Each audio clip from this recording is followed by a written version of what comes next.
If love is a garden, words are the water and sometimes the poison. Dr. John Gottman, one of the world's leading relationship researchers, discovered something profound. There are 4 communication habits so toxic he calls them the 4 horsemen of the apocalypse. When they ride into your relationship, they predict its downfall with over 90% accuracy. But here's the good news. Where there are horsemen, there are also antidotes. And when we learn to recognize and replace them, we can transform conflict into connection and pain into understanding. Today, I'll walk you through each horseman, what it looks like, how it harms love, and what you can do to heal it. Because healthy love isn't about avoiding conflict, it's about learning to fight for each other, not against each other. The first horseman is criticism, the urge to attack your partner's character instead of addressing the behavior. It often starts with you always or you never. For example, you never listen. You always make me feel invisible. What your partner hears is rejection, not feedback. And over time, this breaks emotional safety. The antidote, gentle startup. Instead of blaming, describe your feelings and needs. Try this. I feel hurt when I don't feel heard. Can we talk about how to improve that? It's not weakness to be soft. It's strength to speak truth without tearing love apart. Gentleness is what allows truth to land without causing harm. The second horseman is contempt, and it's the most dangerous of all. Contempt says, I'm better than you. It rolls its eyes, mocks, and drips sarcasm like venom. It shows up when respect has left the room. And research shows it doesn't just predict divorce, it even weakens the immune system. So how do we heal contempt? With gratitude and respect. Start noticing the good. Say thank you for small things. Replace sarcasm with sincerity.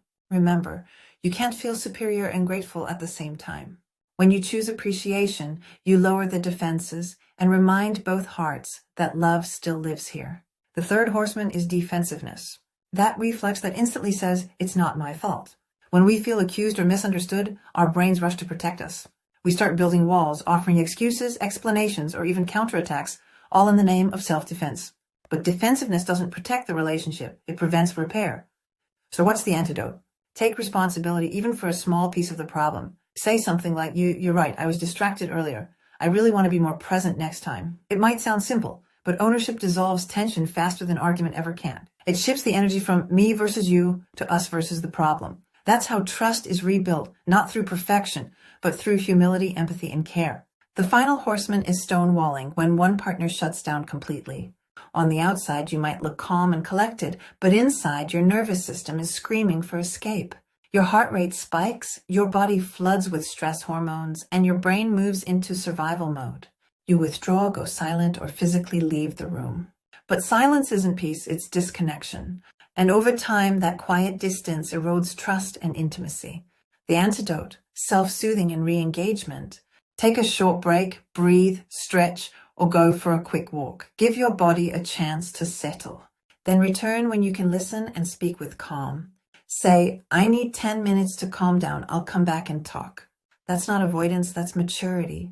Because in healthy relationships, regulation comes first and resolution follows. In Gottman's research, healthy couples don't avoid conflict, they repair quickly. A repair attempt is any small gesture that says, I still care, even when we disagree.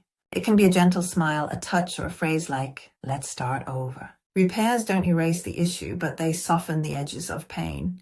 They remind both partners that you're on the same team. Next time tension rises, pause and ask, what can I do right now to show I care? Sometimes the greatest repair isn't a solution, it's reconnection. No antidote works without emotional safety. It's the invisible atmosphere that allows vulnerability to breathe.